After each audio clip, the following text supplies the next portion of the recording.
Hello, everyone.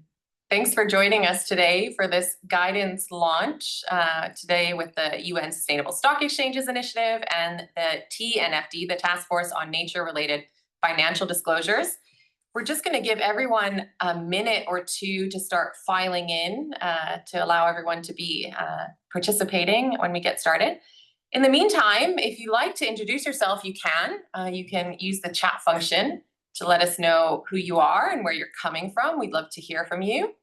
And maybe start thinking about some questions. We're going to allow people to ask questions today. We'd love to hear what's on your mind. And hopefully we'll have time to ask these experts we have with us today a few of your questions and to dive into that dialogue. So for anyone joining, have a think about what questions you want to ask. You can put them in the Q&A. And please feel free to introduce yourself. Thanks for that. Great, we'll just give it maybe 30 more seconds so that we have everybody online. See the numbers going up, that's great. Great, welcome everyone. Thanks for joining. Okay, so let's get this show kicked off, I think. A big welcome to everyone joining us online and a really big welcome to everyone here in person with us. We're on the sidelines of the Building Bridges Conference, a sustainable finance conference here in Geneva, Switzerland. We're currently in the Palais des Nations, the Geneva headquarters of the United Nations. And we're so pleased to be here in person with a few of our colleagues, as well as online with some more of our panelists that are joining us virtually. For those who have just tuned in, we're here for a big day to launch a guidance that we've done together. It's a guidance launch of a model guidance for stock exchanges, and it's a joint initiative together with the United Nations Sustainable Stock Exchanges Initiative and the Task Force on Nature-Related Financial Disclosures, or as many of you probably know it by now, the TNFD. So let's look at what we're here for today and who we're here with. So a bit of an overview of today's speakers and what we're going to discuss today. I'm very pleased to be here moderating today's session. My name is Tiffany Grabsky. I'm the head of the SSE Academy. And I'm joined with a really great panel of experts today. To my right here, we have the UN SSE Chief Coordinator, Dr. Anthony Miller. Thanks, Anthony, for being here with us today. And to my left here, we have the TNFD Chief Executive Officer, Tony Goldner, who's the two of them are going to provide us some opening comments today. Really looking forward to those.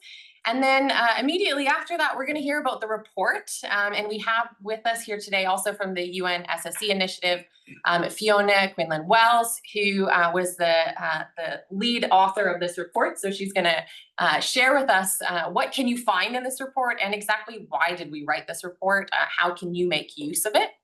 And then we're going to start discussing the topic a little bit more.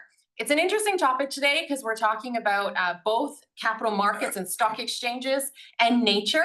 And we really want to dive into why those two belong together. Why did we create this publication? Why are we coordinating together? So we have with us two sides of this. We have our stock exchanges here with us today. We have two stock exchanges. We have from Euronext and the London Stock Exchange Group, two great speakers with us today. And then we're also getting the investor perspective. And particularly, why are we investing in nature and why do investors want more information on nature to dig into the disclosure side of the guidance? And we have with us today NBIM and Robeco. So thanks so much for all of our speakers joining us today. We'll dive a bit more into each of them as we go. I see someone just raised their hand, so it's a good reminder that we also want to hear from all of you. So those of you who just joined, please do have a think of any questions you might have. I have right in front of me a tablet here which will allow me to see your questions. So we would love to ask those questions to our panelists. Well, you are all muted, unfortunately. You do have a voice by typing. So please do type to us your questions and you can use the chat. Keep an eye on that chat because we're going to share the link to the guidance document and a number of other links that might be referenced throughout our discussion today and might be interesting to you. Now, I think it's time to dive straight into the topic. And I'd love to pass to my colleague here, Lisa, we can move back one slide maybe, to Anthony Miller, who's, as I said, the Chief Coordinator at the SSE, to really set the scene and tell us why we're working together on this topic. Thanks for that, Tiffany, and welcome everybody from around the world, and especially to our speakers and of course our partners and colleagues over at TNFD. We're really happy today to be launching this new model guidance on nature-related financial disclosures. The model guidance we launch is part of a series of model guidance documents the UN SSE has launched over the years on other topics related to climate disclosure or transition plans and so on. So you can find all of these on our website under the publications tab. We're posting in the link right now in the chat, so you can always find these to download. These guidance documents are meant to be an introduction to an international standard or practice or framework or recommendations. So in the case of TNFD, this guidance document is meant to be a way for exchanges to communicate to their listed companies what nature-related disclosures are all about, and how you do them, how you use the TNFD recommendations. So this is a complement to the TNFD recommendations. It's an introduction to the TNFD recommendation. It's an on-ramp, if you will, into the world of TNFD reporting. One of the things I wanted to stress is the role of exchanges more broadly. And we're very grateful for the exchanges that are on the call with us today, but as well as all the other market participants. Exchanges play a very important role in setting market expectations and market norms, whether this is through voluntary guidance, voluntary objectives or targets, as well as listing requirements that you sometimes find on exchanges where things become mandatory. But one of the key things, when you have a standard or set of recommendations, it really only becomes useful and impactful when people understand it and know how to use it. And this is where market education and guidance play a critical role. And this is why we're very pleased and honored to work with a network of exchanges around the world who are engaged in market education with their market participants all the time. And we provide support to that through the SSE Academy. And just to position this model guidance that we launched today in a broader context, in the coming months, we will be running pilot training on this topic of nature-related financial disclosures. And next year, we'll be rolling out wide across our network of over 130 exchanges around the world, market training, and this is all delivered at no cost to the exchange, no cost to market participants. So we hope that many of you will watch this space. You'll find links in the chat where you can sign up for our newsletter so you can stay informed when this training becomes available. You can avail yourself of it. We hope you'll take a look at the guidance document. You'll find a link in the chat. You can download that. And again, this is meant to be an introduction to the topic. It's meant to be user-friendly and to help you to understand how you can use TNFD recommendations in your workplace. I'd like to just end by stressing that over the years, markets have evolved and people have learned to address certain blind spots in the market. And when I say blind spots, I mean topic areas that people used to think were not material or not relevant to investors, and they basically ignored them. And they ignored them at their peril, because then they all act surprised when something happens and there's a dramatic incident in the market. Even systemic risks in the market become apparent. And we all sit up and say, oh, wow, if only we knew that earlier. Well, this is the way markets evolve, and human beings often have to learn things the hard way. But we have learned over the years of the critical importance and materiality of nature. There's so much of the value of markets, the market capitalization of any set of listed companies, any market out there, that is based on essentially free things that fall out of the sky, free things that we pull out of the ocean, free things that come out of the ground. And we cannot take any of those things for granted, particularly in a world where we are pushing the natural environment to its limits and beyond its limits into breaking points. So these are things that can be addressed. And to speak more about that is the CEO of the TNFD, Tony. We're really happy to have you here. And maybe you can share with the audience a little bit about TNFD and the importance of nature for investors and the market ecosystem more broadly. Thanks. Perfect. Thank you so much, Anthony and Tiffany. It's great to be with you here in Geneva and obviously joining everyone online. We've had the great fortune over the last 4 years since TNFD was launched of meeting many of you in your countries. We've met exchange colleagues in Johannesburg, in Singapore, New York, Germany, London, of course. So we're really thrilled to be now taking this to the next level, partnering with SSEI and benefiting from this community that's now been assembled. And very much looking forward to hearing how you take on board the guidance that's being provided to you all today. So please do make sure you keep in touch, provide us with feedback. We'd love to learn from your experience of incorporating this. I think this is a really timely moment for exchanges to be expanding their thinking and their remit and their support to issuers on sustainability topics, because we're seeing more and more evidence now of nature beyond climate change being material to the financial prospects of listed companies all around the world. The evidence is in. This slide here gives you the cover image of a report that we released back in June. We did this with Oxford University and a company called Global Canopy, who are one of our closest partners at TNFD. And led by Professor Nicola Ranger at Oxford, who's now actually at London School of Economics, the team assembled over 600 pieces of evidence of financial materiality of nature-related issues. So if I go back even 2 or 3 years ago, a lot of people, when we started a conversation, said to them, well, is nature really material to my business? I don't see it, right? I can't see how this is relevant to my business. And now we have this incredible compendium of evidence across essentially all sectors and all geographies. So I think this is a really important moment, and in many cases, the burden of proof around materiality has shifted, and companies, instead of asking, is nature material to my business, I think what you're going to see now is investors asking, how is nature not material to your business?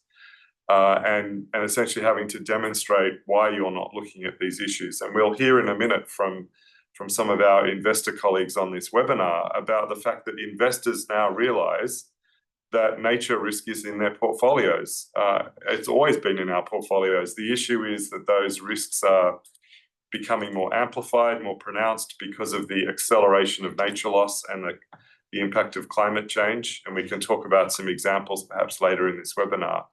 But there's no doubt now that investors are exposed to nature risk, companies are exposed to nature risk through their business processes. And we have to be looking at this issue in a different way. And of course, historically, companies have thought about nature as a corporate social responsibility issue. It's been about doing good things in local communities, maybe a cleanup campaign or some sort of volunteering effort. Then, of course, it's been thought of as a compliance issue, not least because of TNFD and other disclosure requirements. But what I'd really like to leave you with today is a sense that nature is now a driver of resilience of business models and a driver of value in the business, both value that can be lost by not attending to nature risk, but also value that can be created by searching for new opportunities to work with nature and in unlocking nature-based solutions and other things through a company's product and service offering. So for exchanges, this is a critical moment in which you can engage your issuers, help educate them on this important new aspect. It will make your issuers more resilient, therefore it will make your exchange operations and your positioning in a competitive global market more resilient. And so I really commend this guidance to you. But maybe before I hand over to Fiona, I think we have one additional slide here to share with you in terms of some evidence around why this is happening now. And I wanted to point this out to you before I close, because last week at New York Climate Week, we issued TNFD's first ever status report. And 2 things that we did for that status report. One is we surveyed over 850 market participants on their attitudes to nature as they've engaged with TNFD over the last couple of years. And we also looked at attitudes amongst investors. And I wanted to represent that here on this graphic for you. On the left-hand side, you can see the survey results. And we asked market participants, both companies and financial institutions that have to do reporting, have to do disclosures, how significant they felt nature-related issues were to the future prospects of their business compared to climate change. And 63% have told us that they feel like nature beyond climate change is as significant or more significant than their climate change issues. Now, we know that quantifying financial effects of nature-related issues is complicated, but we also know that some companies have already been doing that. And typically when they do, that number is bigger than their their quantified climate-related risk. So, really important early signals from companies that are doing this analysis that it's changing the way management think about these other issues, which typically have not been addressed. And then if you look at the middle and the right-hand side of this graphic, you'll see two survey questions that were asked by Responsible Investor magazine to 100 asset managers and asset owners. And very clearly, you can see in the bars at the bottom of the page here, investors are very concerned about this issue. And so they're looking for more information. They're expecting it to come through mainstream corporate reporting and disclosure practice. And clearly, exchanges have a critical role to play in facilitating that flow of information from issuers to investors. So I'll stop there. I think I'll hand over to, handing back to you, Tiffany. I'll hand back to Tiffany, but I think we're going to unpack a little bit about what's in this guidance and very much look forward to hearing all the feedback from you as you look to use this in the next year or so. That's great. Thanks so much, Tony. So before we dive into the report, we want to test all of you a little bit and see what you already know about nature. So just a couple fun polls here. Maybe the results are not so fun, but let's start with a word we've heard a lot this week lately is planetary boundaries. So for those of you who aren't familiar with that term, planetary boundaries, these are technically 9 processes that are known to be particularly important to how our world works, and they regulate the stability and the resilience and life support functions of our planet. So these are things we don't want to lose. And they're the boundaries set kind of where we don't want to go past. And you can see there's 9 listed here. Just a quick test, which ones do you think we've already breached? And we recently had news about how many we've breached as of now. So the first one being climate change. I think many of you probably have heard that, but that's really looking at greenhouse gas emissions. We have change in biosphere integrity, which is really looking at the biodiversity loss, so loss of healthy ecosystems and nature's ability to support us. There's land system change, so that's changing of forests and grasslands and wetlands into things like farms and cities. So cutting down the rainforest to grow soy or palm oil, for example. We have fresh water change at number 4, which is really overusing or polluting rivers, lakes, and even water stored in soil, for example. Number 5, we have modification of biogeochemical flows, which is really, as an example, adding too much fertilizers to fields, which then washes into water and causes pollution. Number 6 is ocean acidification, and that's when the ocean absorbs too much CO2. This is a problem, for example, when shellfish and corals then struggle to build their shells if the water is too acidic. Number 7 is an increase in atmospheric aerosol loading, which is really air pollution particles. So those tiny little particles from smoke and dust and pollution that change our weather and harm our health. There's also stratospheric ozone depletion, which is when the ozone layer is thinned. So think of, for example, if suntan lotion comes off our skin, we're no longer protected. And that ozone layer is that suntan lotion protecting our Earth. And then finally, number 9 is an introduction to novel entities. So things like plastics and chemicals and other new substances that nature can't process. So example, plastic bottles that are breaking down into microplastics that show up in our food and our drinking water. So the latest report came out of which planetary boundaries we've crossed. Let's see what you all said. Maybe we can end the poll there, Landon. Great, thanks. So we have a pessimistic crowd, I'd say. Some of you may have thought we've crossed all of them, but it looks like some of you have also followed the recent news because actually it is all except for 2. So we've surpass the threshold we want to surpass on all of them except for number 7 and 8. So except for an increase in atmospheric aerosol loading, that air pollution particles, and the stratospheric ozone depletion, the example I gave with the suntan lotion. All the rest of them have been our thresholds that we've already passed and that we really need to catch up on quite a bit now. I mean, all of them we need to work on technically.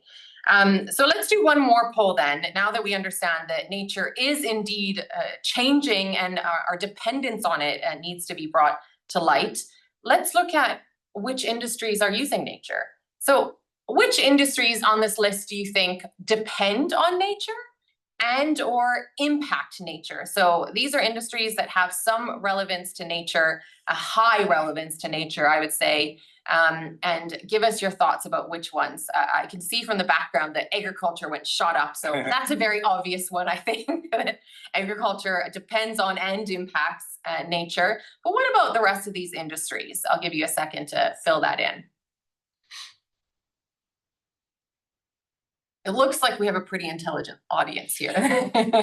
Very active. Yeah, so I think we'll end the poll there and congratulate everyone. This was meant to be a trick question that maybe you would just pick one or two. A lot of you seem to pick most of them, and it's true actually. Every single one of these industries nature is highly relevant for that particular industry to continue it's what it's doing. And it depends on nature a lot, but also they can impact nature a lot.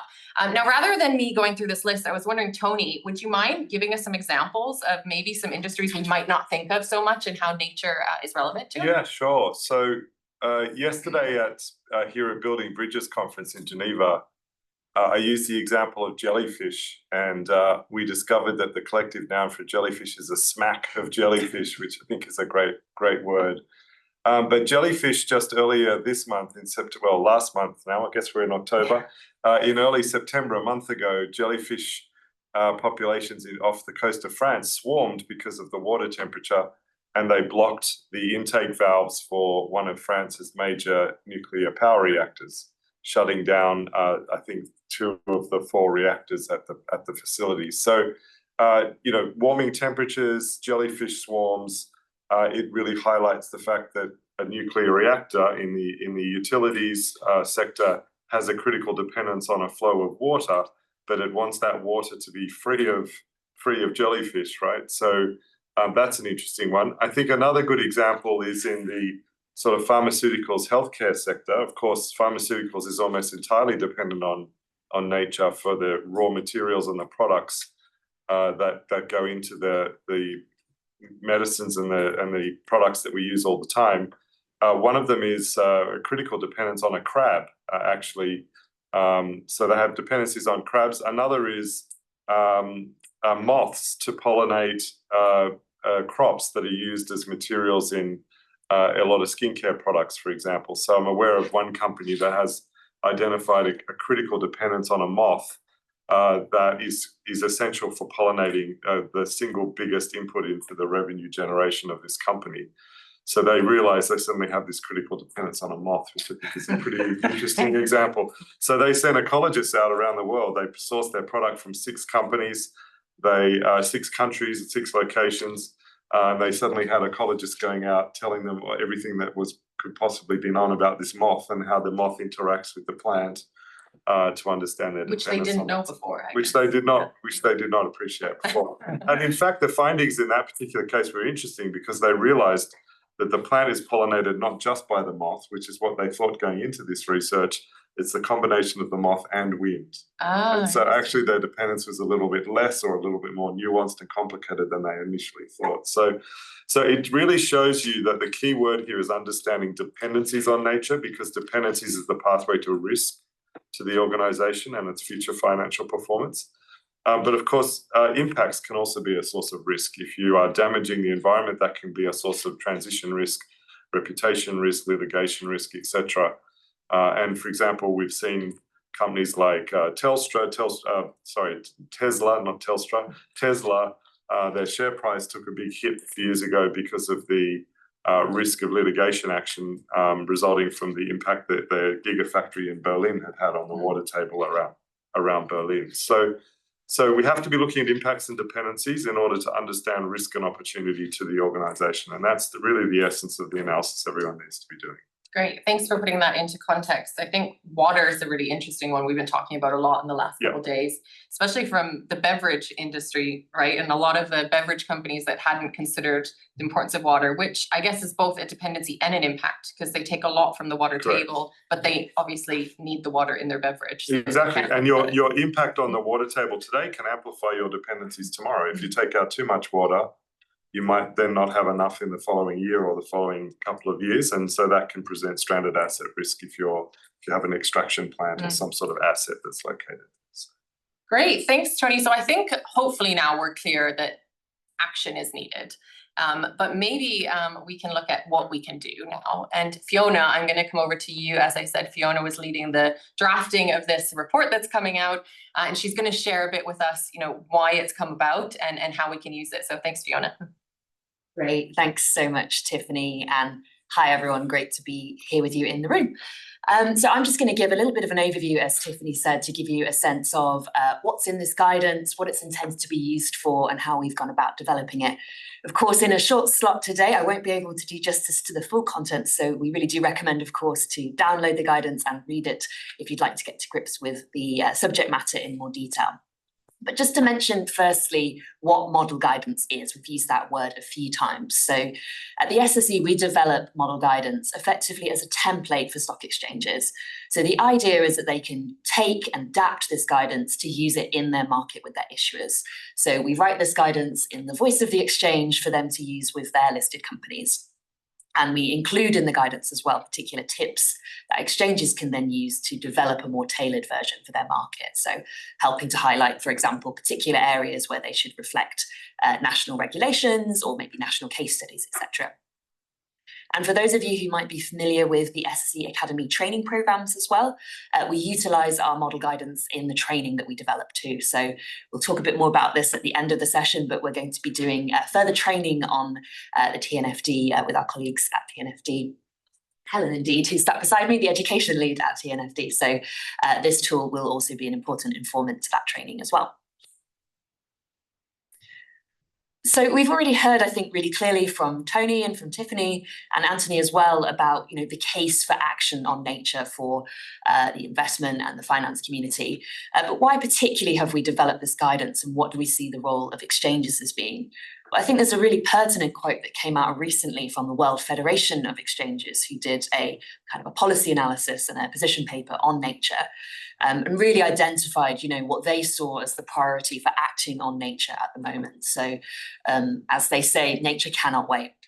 And so one of the key things that we want to do with this guidance is to help exchanges to take that action. And so, of course, that can support exchanges by developing and providing market guidance.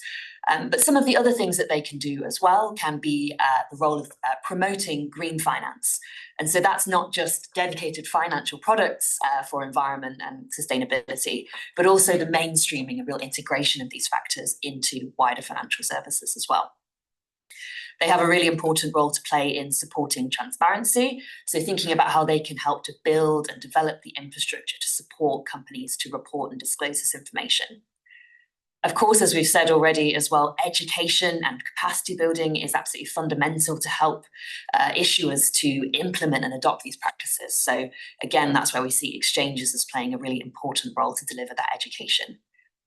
And finally, as well, exchanges work very closely, of course, alongside their financial market regulators. So that role that they can play to work with regulators to build readiness for reporting standards and requirements as well is really key. So that's a bit about why we've developed this guidance, and then just to say a little bit about what's in it. So at the SSE, we use this kind of 4-module structure that you see on the screen for our guidance. So we start with understand, and that's really in this guidance all about helping organizations to understand fundamentally what nature is about, what some of the key terms are, and what the business case is for acting on nature. We then move into align, and that's where we'll really introduce the TNFD framework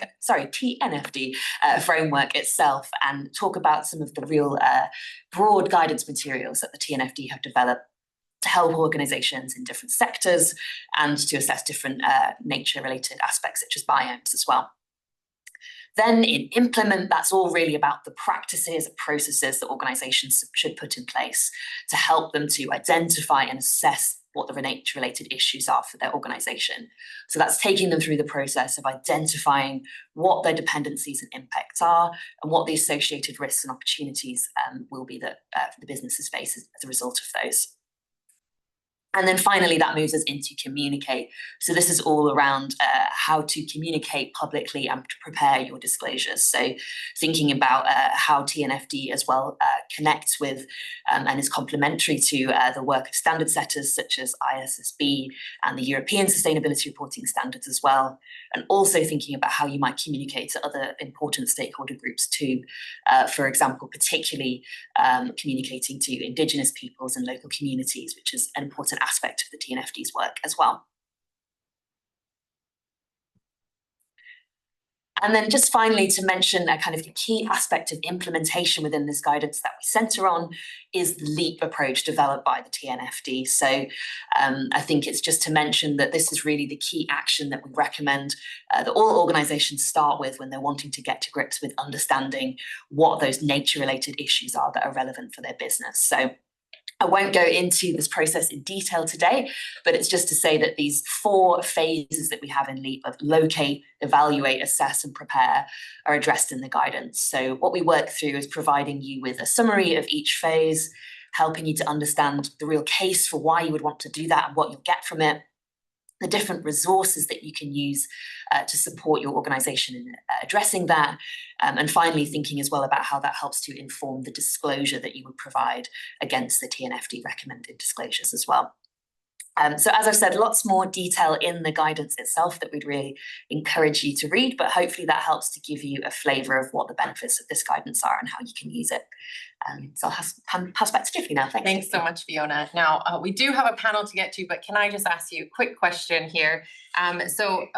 We see that there's a lot of guidance already from TNFD. So can you just quickly flag how this is any different from what TNFD has already developed? Sure, thanks, Tiffany. Really good question. So I think what's really important to say about this guidance, it's in no way intended to duplicate or remove the need to use TNFD's materials. What we really describe it as is the on-ramp to access the TNFD's guidance. So we know that for those organisations who might be just getting started on this topic, it can sometimes be a little bit overwhelming to know where to start. So really what we try to do in this guidance is to signpost all of the key resources that you can access from the TNFD to help you get started here, hopefully to just explain that in a digestible way that can help both stock exchanges and their issuers to get started on this. Right, and when can we expect this training to show up? Yes, good question as well. So we're in the works with developing our training programme at the moment, and we'll be piloting our first training sessions around November time this year before we roll out globally into 2026. So I think my colleague Lisa shared the link with you, but we encourage you to sign up to our mailing list if you'd like to stay up to date on when those training sessions will happen and when we'll be coming to your market.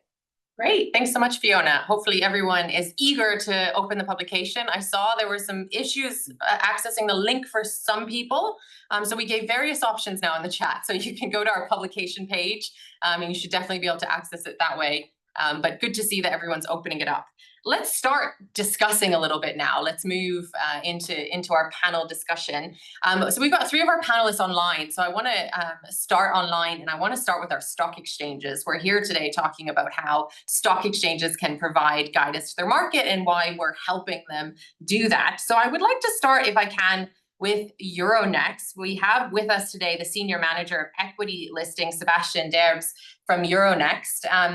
Now, Euronext has been working in this area for quite some time. I remember a few years ago now when I was working on my PhD thesis talking to a few of your colleagues, Sebastian, about the blue economy and how important that is to Euronext. And this is something that Euronext has been working on for quite a few years, and it was the first exchange actually to sign the 9 UN Global Compact Sustainable Ocean Principles, and it's integrated at Euronext SDG 14, Life Below Water, into its strategy. Can you talk to us a bit, Sebastian, about why nature and maybe also specifically life below water in the ocean are so important to Euronext? And maybe you can tell us a little bit about what's next then also at Euronext? Yeah, thank you very much. I think it's great that we see that we have continuous support from the UN SSE on these topics because this is crucial at the role of stock exchanges around the world. If we take just a step back, let's say looking at the tulip mania, for example, in the 17th century, how can you say that financial services are not related to nature, right? Because it was just about, let's say, the first crack in history. And this is something that happened on the Amsterdam Stock Exchange, now part of Euronext Group. We started also this approach looking at the blue economy, also as part of, let's say, natural footprint in Europe. And what we've seen now is that years into years, we have a lot of reports coming in, the last one being the European Environment Agency report, showing that we must act now. And as a stock exchange, we need to encourage that from both sides of the equation, let's say, from both investors, but also companies. And lots of these reports, let's say, highlight that we already have the legislative framework. We have already done that on GHG emissions, for example, on energy consumption. And now is the time for nature and biodiversity. So companies already embrace this change and they are asking for guidance from us, for example, on climate transition plans or climate targets. And now they are getting, let's say, increasingly interested into nature-related topics. So we want to support them and help them navigate this, let's say, complex framework. And that's also something that we do together with all of the stakeholders we have, from regulators, investors, but also, let's say, financial and market participants. And we've done that with the Euronext Sustainability Week, for example, when we bring together all of these market participants to share insights, gather feedback, but also provide guidance. So let's say these companies are trying to integrate nature-related considerations for many reasons, two of them being, and let's say surprisingly, when we look at the European landscape currently, the first one is on competitiveness, because they look at it as a way also to get new business models to kind of future-proof their business models and make sure that they can look at long-term value creation. The other side of this topic is indeed investor demand and needs, and I think we'll hear more about that from NBIM and Robeco later. But investors are increasingly asking us also in terms of transparency and reporting from companies, how do we make sure that we can tailor some products that will help them to direct capital towards companies that are doing, let's say, the right thing in terms of biodiversity or nature protection, for example. And let's say our intrinsic role as an exchange to match investor needs with investment opportunities. And we have this kind of unique position to support both, on one side, company reporting. So we do that, and we integrated actually TNFD guidance into our ESG reporting guide, specifically on biodiversity and nature-related reporting. And we also do that on the investor side by creating the right tools and instruments to invest in these companies, be it through green bonds, for example, but also biodiversity indices. And this is very crucial because this is also looking, let's say, at the future of our economies and making sure that we also kind of value the price that we get from the ecosystems and nature. And we need to make sure that companies integrate that into their own thinking, because that's something that is kind of priceless if you get it looking at the blue earth and the blue economy. But at the end of the day, it's about how much value can they create from that. So let's say we want to encourage this movement. We have been one of the, let's say, pioneers in this field, but also a global leader in ESG bonds, for example. And we want to continue this forward, working on both sides of the equation. And I think that's now we are a bit at a turning point where we all need to act collectively. So I really welcome this initiative from UN SSE for companies also to adopt more proactive guidance and reporting on this topic. Great. Thank you so much, Sebastian. It's always a pleasure to be working with Euronext, and your leadership is very important in this area. We have another stock exchange, and I'd love to get also Lily's perspective on this. Lily is the Senior Research Lead on Sustainable Investment at the London Stock Exchange Group. Lily, LSEG is also not new to this topic. LSEG was actually the first and an early adopter of the TNFD, I think maybe even the only official adopter of TNFD currently from the Stock Exchange Group. So another leader in this area. Lily, can you share with us also why LSEG is working on this topic and has already kind of advanced so far on it?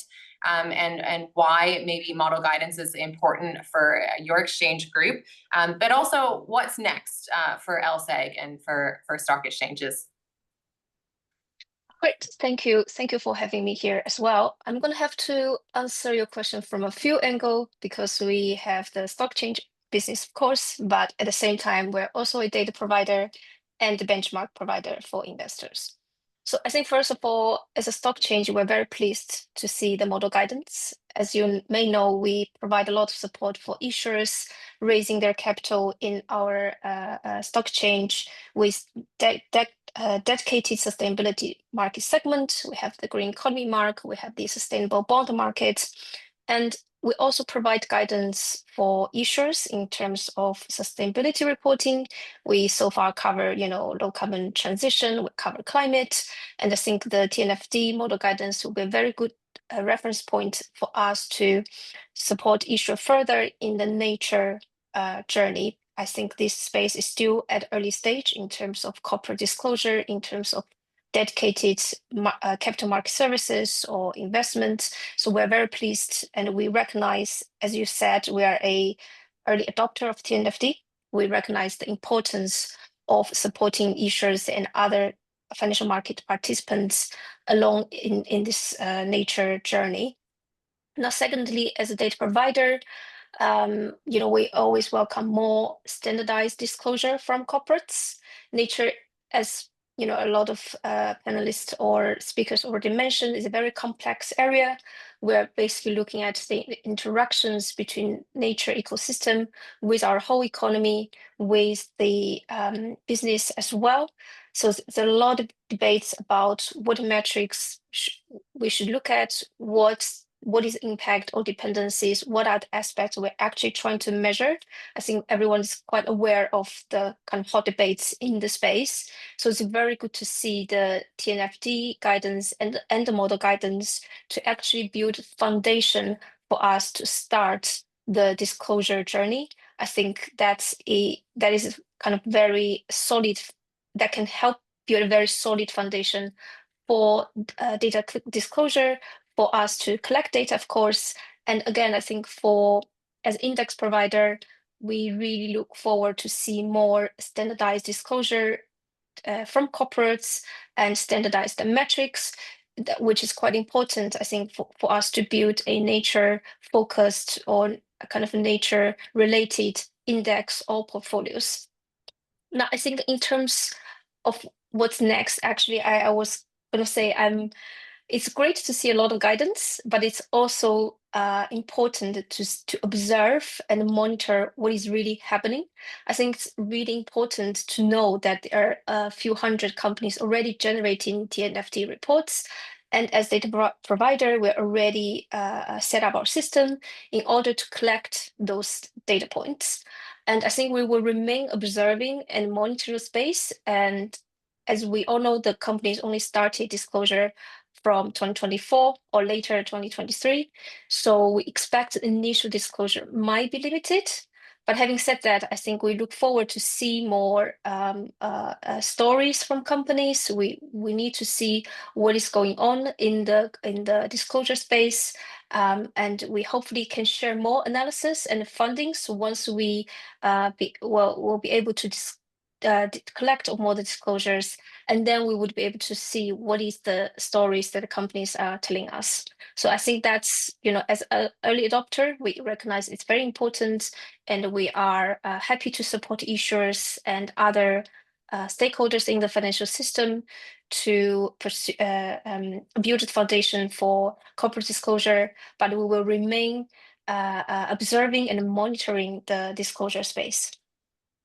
Great, thanks so much, Lily. I think that's both of you really highlighted the key role, but also difficulty that stock exchanges have sitting between all the players in a capital market ecosystem. And Sebastian really highlighted the investor demand and the need to provide kind of these channels for funding to the companies that are reviewing their nature dependencies and impacts sufficiently. But then also, I think really rightly put, Lily, that data needs somewhere to go, and we need to be able to organize that data in some way too, and making sure that you're following what companies are doing and reacting to them, and making sure that you're providing the services that the companies need. So that's a difficult place to be in, but as you're talking about sitting and watching and seeing what the ecosystem really needs, let's maybe enter the ecosystem a little bit more and go to the investors and talk about what they need. And we have also online with us here Ashley Gorst, who is a Senior Investment Stewardship Manager at NBIM, the Norge Bank Investment Management. And this investment management agency manages the Government Pension Fund Global, which is one of the world's largest funds. And it aims to ensure the long-term management of revenue from Norway's oil and gas resources.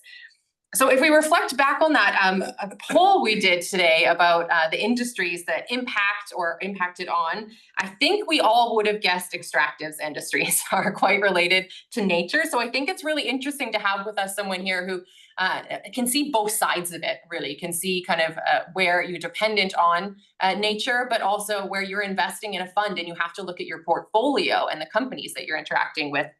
So you have worked on TNFD for a little while now as an early adopter as well, and you've seen kind of this evolution a bit. So can we get from the investor perspective now, kind of what have you learned so far from TNFD reports, and maybe again where you're seeing that go next? Over to you, Ashley. Thanks, Tiffany, and really nice to be with everyone across the world. Greetings from London. Just to set the scene, we invested in just under 9,000 companies across 60 markets. So, being relevant across stock exchanges and across different markets is really important to us. So I really welcome this guidance today. And for us, I think anything that also provides us more information on the impacts, dependencies, risks, and opportunities for our companies provides us potentially with decision useful information that allows us to assess the future performance of our companies. I think what we're seeing over, and we've seen this quite rapidly over the last couple of years, is that there's more and more evidence that nature is indeed a financial risk to many of our companies. TNFD did some great work earlier in the year where they put out, I think, about 600 examples of where nature was a financial risk to different parts of the company ecosystem. And indeed, we actually did a survey of our companies and we just asked them, we have quite good access to our companies, and we partnered with some colleagues at the University of Zurich and asked our companies, do you see nature as a financial risk right now?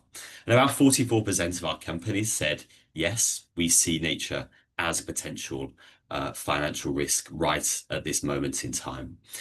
And as the TNFD has rolled out, we've been involved since 2001 as a task force member. I think we've seen about 3 things that I would like to point as relevant from the adoption of TNFD. I think the first is that we've seen quite a rapid integration of nature and climate together. I think one of the speakers earlier that sort of alluded to the fact that we focused a lot of our time on carbon. And I think now we're redressing that balance in focusing on some of these broader environmental factors. But what is happening, I think, for most of our companies is they're thinking of these agendas together. And I think this guidance is going to be really useful for helping companies build on what they've already done for climate and then streamlining nature into that climate journey that they've already started on. The other thing I think to mention is that reporting and disclosure, which the TNFD is about, is one thing. But reporting is not useful for reporting's sake. Reporting is useful when it gives investors a bit more information. But it's really useful and really great when we see in reports by companies, we see strategic integration happening. So we see a lot of information on how companies are using the data on their impacts and dependencies and using that to solve really pressing business challenges. So I'd encourage sort of anyone from companies or the exchanges here to really focus on the strategic integration of these factors rather than just reporting and using more and more data to show us investors. And the final thing is an observation around the rapid rise of this in terms of how this has risen up the agenda of boardrooms. So I spend a lot of my time talking to boards, leaders of companies. And what we've seen is really remarkable. It's now quite normal to have a conversation with a chair, a CEO of a company, and them to know quite a bit about nature and their risks and opportunities when it comes to nature. And I think what the TNFD has done is it's really taken nature out of the back room and taken it into the boardroom. So whereas nature 4 or 5 years ago was really the geeks in the back room focusing on measuring these things, it's really forced the boards to now take responsibility for this journey and really understand the critical dependencies that their business has. So really welcome this guidance. The more uptake of TNFD we have, the better from our perspective. So well done, guys. Great. I wrote that down as you said it, because I think we'll probably use that a lot. Out of the back room into the boardroom, and I think that's another way to say we're starting to go mainstream now. I think it's no longer the back room nerds, as you refer to them. I think that's really important because we saw that with TCFD too, with climate, is not a sake, as you said, for just reporting for reporting. We needed to see it actually being integrated into strategy, and I think that's where those pillars came from: the governance, strategy, risk management, and impacts, and metrics and targets. If they're not fully composed into it, we're not actually seeing an integration into the strategy. Thanks so much for flagging that. And I think also that connection then between climate and nature is really important, and something that we're getting a lot of questions on as we've developed this guidance too. And maybe if I can come over to our other investor, we'll come back into the room now. Thanks so much for patiently waiting here and listening to everyone. We're really pleased to have with us the head of Sustainable Alpha Research at Robeco, Rachel Whitaker. Rachel, you work in sustainability more broadly, and I know you guys have a lot of people working on nature as well, but can you talk to us about that connection, how nature fits within the broader sustainability realm? Yeah, Robeco's a global investor. We're investing in public markets, in equity and bonds. So we have a lot of fully globally diversified portfolios, as well as some really niche thematic funds. So we've been running a biodiversity thematic fund for 3 years now. And that's been a really interesting time period to have been doing that, because of course, when we launched it, there wasn't as much structure, information, standards available as there are now. So over those years, we've also been developing our own internal frameworks, and with reference to and participating also in the development of the external frameworks that are available. But biodiversity and nature risks and climate risk, as well as the social issues that relate to sustainability, are really important to us. And there are 3 main reasons really, and things where we need to take these issues into account. And firstly, that's to identify the kind of companies that we want to hold in our sustainable portfolios, that our clients expect to be in those portfolios. And secondly, there's the financial effects of managing nature and other sustainability risks. And we heard from Tony earlier about the evidence that nature risks are truly financially material. We see that too in our everyday investment decisions. And thirdly, there's also the need for, when we're engaging with companies to drive some investor impact, to be able to talk to them with a common language, to be able to refer to recognized frameworks, and to have frameworks and standards that are recognized, that we can benchmark the progress of companies that we talk to against, and to be able to compare them with their peers. We know that these issues are critical to our clients. We do an annual survey mainly focused on climate risk, but we also introduce biodiversity and nature questions into that, because we all know it's all interlinked. And it was interesting last year, there's the survey that we did in 2024 at the beginning of the year. We saw that the number 2 issue that our clients saw as being the major hurdle to making progress and shifting investments towards more nature positive businesses, that number 2 issue was a lack of clear reporting standards. Now that survey was done earlier last year, and so we already saw after that the issuance of the sector-based guidance, which we found incredibly useful, and was a cornerstone in helping us to develop our own internal biodiversity framework.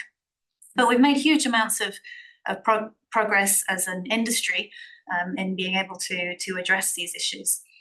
So I mentioned we have our own internal biodiversity framework. That's really key for us because there is now quite a lot of data out there. Companies are reporting more and more, and we need to turn that into something that is understandable and useful for our investment teams, whether they're investing in a broadly diversified portfolio or specifically in the biodiversity theme. So we've been able to use the TNFD framework to map the data points that we use to create a more internally useful framework. We talk a lot about this. We published a report in April of this year that's on the website if anyone wants to go into a bit more detail on what our biodiversity traffic light looks like. But TNFD is a core influence on that. And again, that is something that we can use both in our investment strategies, but we can also use it in targeting companies that we want to engage with to try and drive change. Great. And what's next for you guys? What do you see next in the combination of nature into sustainable investment? So we've spent the last few years developing those frameworks that help us make decisions. I think alongside that, we have also been introducing nature-related topics into our engagement themes. But now that we've reached the point where our framework is ready to go, we're starting to use it more. I think maybe the next step is then to shift more to thinking about how do we raise those conversations with companies to the next level. The kind of engagement themes that we focus on with companies are usually very specific and targeted. They're often sector-based. So we have engagement themes around topics like hazardous chemicals, talking to financial institutions about their climate and nature transition plans. So I think looking ahead, it will be what are the key topics that are arising out of the reporting frameworks and our own research to really target critical issues and have more and more of those engagement conversations with companies. Really interesting. Thanks, Rachel. I think that brings us really nicely back to the exchanges, actually, because exchanges are increasingly facilitating this engagement and realizing that they need to bring sometimes the companies and the investors into the same room so that they're having conversations about sustainability. We're seeing a lot more stock exchanges do this and create events around it. I know that Sebastian mentioned one earlier, so I think that's just coming up maybe this month or next month. Or did we pass it already, Sebastian? When's your sustainability event coming up? Yeah, so the UN Sustainability Week was early September, and we're very proud. We gathered 3,000 stakeholders across Europe, 30 events in 10 different countries. So it was a great, let's say, a place of exchanges among many stakeholders. And I think one of the elements we heard was that companies were looking for guidance, how to navigate the changing environment, also in terms of European legislation, for example, but also how do we, let's say, match investor demands, what is requested by investors, because it's not just about transparency for the sake of reporting, it's about how do we give the right information for investors to make the right decision making when they are looking at opportunities, and we are very proud to facilitate these exchanges. And also to make sure that they can meet together. So we also have investor meetings as part of the Sustainability Week to make sure that we make this, let's say, work together because we need to all act collectively and with determination, let's say, in the current environment to make sure that we embark on this journey and that we integrate nature-related topics. Great. Thanks for sharing that, Sebastian. Congratulations. What a really great event that's grown into. And we look forward to then staying tuned for the next year's event and where it gets to then. I think that was a common theme through all the participants' discussion. So I just want to close off today really highlighting that point of not disclosing or not reporting just for the sake of reporting. What we're really trying to come back to here is those dependencies and the impacts that we keep coming back to and talking about is making sure that our organizations, whether we're in that company ourselves and talking from the company's perspective, whether we're part of the ecosystem of capital markets or whether we're investing in those companies, making sure that they're companies that are going to be stable as nature is changing around us, and not making those changes happen even faster than they already are. So I think from the positive side of this, at least we have that standard, that framework that we're talking about here now. So with the TNFD, we can move forward with a framework that's helping us to collect that data and use it. Hopefully this model guidance helps people get started on that and introduces them. I think both Fiona and Anthony have referred to it as the on-ramp to TNFD. So hopefully you can all get on-ramped now with this great guidance that we have available. Unfortunately, we don't have time to go to our questions, but I think our colleagues were answering them in the background. So hopefully you got your questions answered during this time, but stay tuned to all of our work. Please do sign up to our newsletter and follow us on LinkedIn. We do share all of our information and all of our new trainings that are coming up on LinkedIn. And I'd really just like to, before we close out today, give a big thank you to everyone for coming together, not only for today. I think it was great to see everyone in person and virtually, but also the partnerships that we've forged forward and the continued work that we'll continue to do together today. The TNFD team, all of them worked really hard to make this publication come through and be accurate and aligned with what TNFD is doing. Our stock exchanges gave really good inputs to make sure that we're helping what exchanges and ecosystems need. So this was really a collaborative effort. So thank you to all of our partners. Also, thank you to our SSE supporters, which make all of our work possible. If you'd like to become an SSE supporter, you can find information about that in the chat and on our website, and also to the sponsors of this particular publication, UNDP, ICI, and we also have the which government was it? The German government. Sorry, couldn't read that small. Thanks to the German government as well. And also thanks to all of our panelists who joined us and gave their perspective. Don't forget that training is coming. So do follow us. We like to remind everyone that guidance is only as useful as the capacity of markets to implement it. So our next stage is now to start building that capacity, working with all of you to make sure that the TNFD reaches all of its targets and is as useful as we all know it can be. So please stay tuned for that. And wishing you all a really great day. And for those of you who are in Geneva, enjoy the Building Bridges conference. Take care, everyone. Thanks.